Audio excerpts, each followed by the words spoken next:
Hello friends, welcome to Bloss's Kitchen. पावसाळा सुरू झाला की आपल्याला काहीतरी गोडधोड असं खावंसं वाटते आणि मग आपण हिरोड्याचं गोड बनवतो, पानवड्या बनवतो किंवा मुंबरं बनवतो। तर ह्या सर्व ट्रेडिशनल रेसिपी आपण ब्लॉसेस किचन मध्ये पाहिलेल्या आहेत आणि आज सुद्धा मी एक ट्रेडिशनल रेसिपी बनवणार आहे, शेवीचं गोड। तर पाहूया अगदी सोप्या पद्धतीने शेवीचं गोड कसं बनवायचं ते ब्लॉसेस किचन मध्ये। 200 ग्रॅम भाजलेल्या शेवया, भाजलेल्या नसतील तर थोडं तूप घाला आणि भाजून घ्या। ह्यानंतर हे एका नारळाचं शिरं काढून घेतलं आहे, ह्याचं प्रमाण आहे 3 ग्लास। ह्या ठिकाणी आपण दुधाचा वापर केला तरी चालेल। गूळ घेतला आहे 150 ग्रॅम। जास्त गोडवा हवा असेल तर जेवढ्या प्रमाणामध्ये आपण शेवया घेतल्या आहेत तेवढ्याच प्रमाणामध्ये गूळ घेऊ शकता। 3 टेबलस्पून साजूक तूप, 10 हिरव्या वेलच्या आणि त्यामध्ये हाफ टीस्पून साखर घालून ग्राइंड करून घेतली आहे। आपल्या आवडीनुसार ड्रायफ्रुट्स घ्या। ह्या 5 इंग्रेडियंटने आपण शेवयाचं गोड बनवायला सुरुवात करूया। पूर्वतयारीसाठी ज्या भांड्यामध्ये आपण गोड बनवणार आहोत त्या भांड्याला तूप लावून घ्या।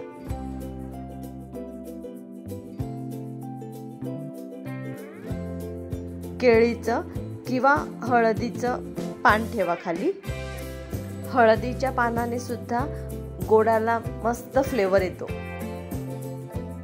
आपल्याला माहितीच असेल की माझी जी लापसी मुंबऱ्याची रेसिपी आहे त्यासाठी मी कुकर वापरलेला आहे।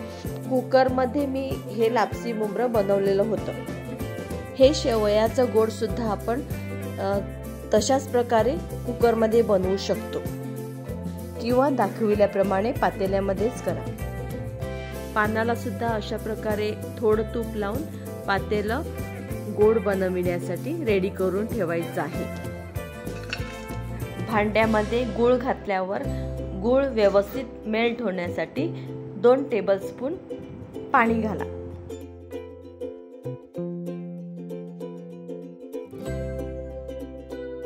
गूळ वितळले आहे, आता कोकोनट मिल्क घाला।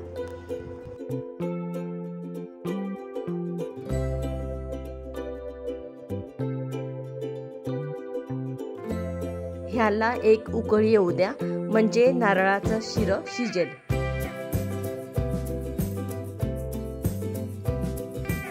आता ह्यामध्ये तूप घाला, ड्रायफ्रुट्स घाला आणि वेलची पावडर घाला।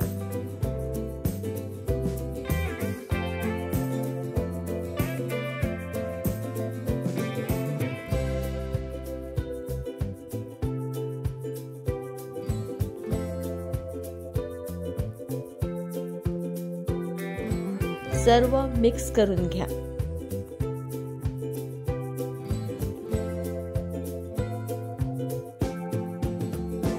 आणि आता शेवया मिक्स करा।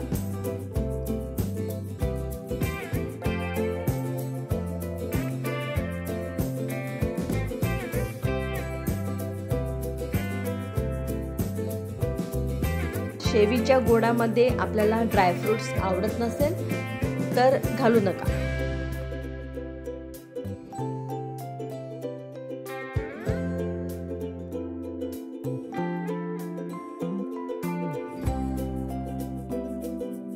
दाखविल्याप्रमाणे मिश्रण सतत ढवळत थोडं घट्ट करून घ्या।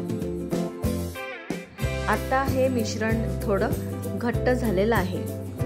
गॅस फ्लेम बंद करा। गरम असतानाच केळीचं पान घातलेल्या पातेल्यामध्ये हे मिश्रण घाला।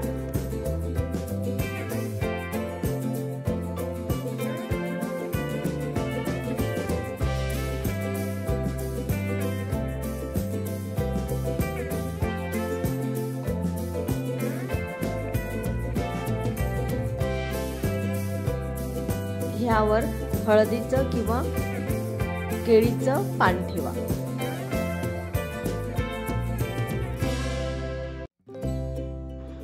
जुना तवा गॅसवरती गरम करून त्यावर हे पातेलं ठेवा. दाखविल्याप्रमाणे ह्यावरती केळीचं पान किंवा परातीवर वजन देऊन ठेवा. गॅस फ्लेम स्लो ठेवा. साधारण 25 मिनिटांनी गॅस बंद करा.